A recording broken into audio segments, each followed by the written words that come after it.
Given the nature of social media and the industry we're in, we're constantly looking up to influencers, athletes, and other successful people. And while having inspirations and aspirations is all well and good, it always comes with a dark side. Dark side that not many people talk about, try to solve for other people, and the dark side that I honestly have gone through and still do go through on a day-to-day basis. But through some of the ways of thinking and steps that I'll be talking about in this video, I've managed to somewhat crawl my way out of that toxic way of thinking. And that's exactly what I'm going to be covering in this video. So before we get into the rest of the video, I just wanted to thank you all for the constant support that you've been giving to the channel. Trust me, even if it's just a simple like or if it's a comment saying how my videos have helped you, trust me, they do not go unnoticed, and I appreciate every single one of you. So please don't forget to like and share this video with your friends. We are on our way to 1,000 subscribers, and trust me, we're going to be getting there before you know it. Anyways, without further ado, sit back, relax, take some notes if you have to, and more importantly, if you are somebody who resonates with this video and who's somebody who goes through these same struggles on a day-to-day basis, I hope this video really helps you. So the first step towards solving this problem is understanding the problem itself.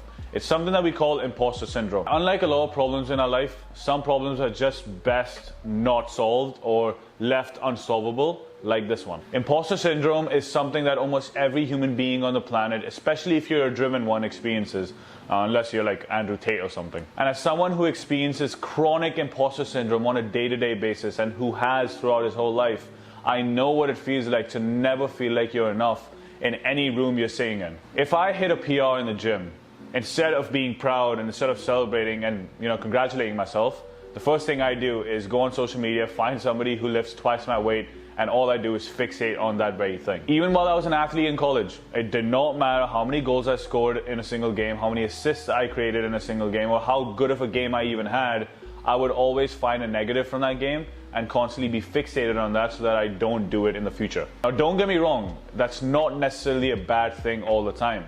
If anything, it constantly helps you improve and better your game or better your craft or whatever the hell it is you're doing. But is it worth the constant pain, stress, and interjections that you feel all the damn time?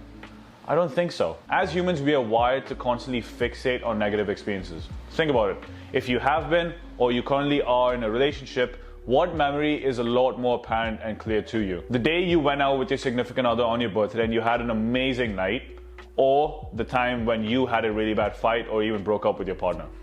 Exactly. So understanding that what you're going through or what you're experiencing or thinking is completely normal and it's pretty much the exact same thing that a lot of us humans experience will go a long way. Because when you're constantly overthinking about not feeling like you're enough or not being jacked enough or not being shredded enough because you see all these people on Instagram, now you're going to be worried about overthinking about something, and now you have an overthinking problem. Be kinder to yourself and actually cherish and be proud of everything you achieve, no matter how small or insignificant it may be. The second piece of the puzzle is understanding that social media is not reality. And trust me again, guys, I have learned this the hard way and I still continue to learn this the hard way. A lot of the coaches, the influencers, and the celebrities you look up to look that way, not because of the stuff that they have to do to look that way, but it's because they're born with it. It's called genetics. And even more often than not, they are in the position they're in because of the way they look. As harsh as it sounds, that is the reality of it,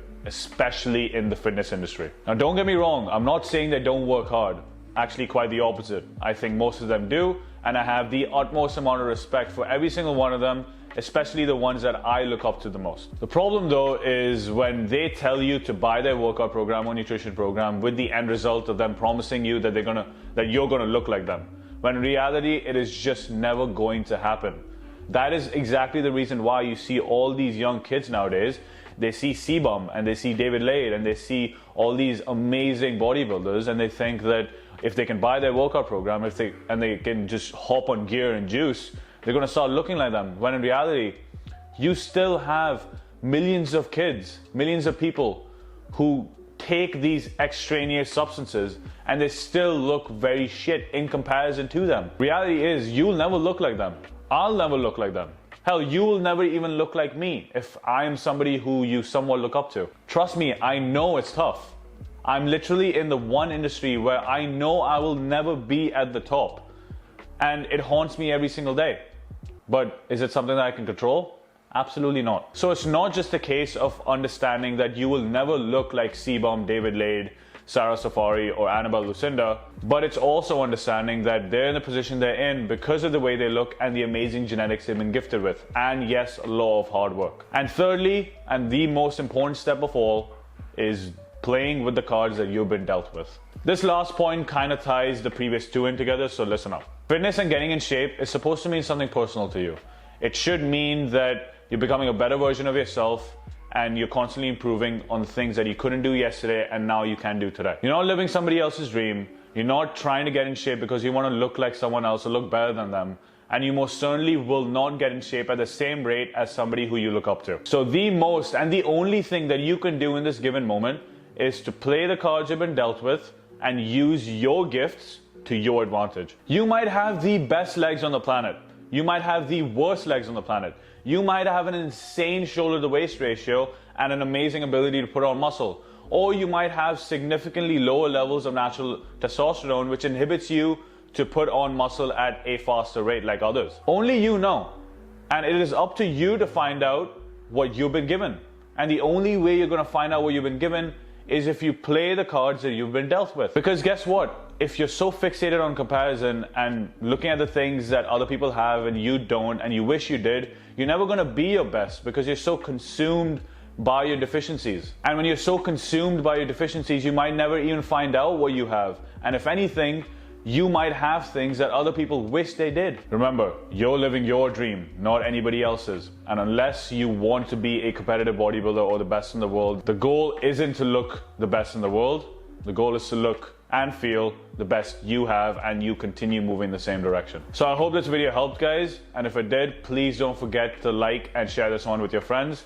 And also subscribe to the channel because we are on our way to 1,000 subscribers and we are going to get there before you know it. So that's all for today, guys. Let me know what you want to see more of in the comment section down below. As always, I'm going to link my Instagram, TikTok, and coaching links in the description down below. And that's it for me. See you guys in the next one. Peace.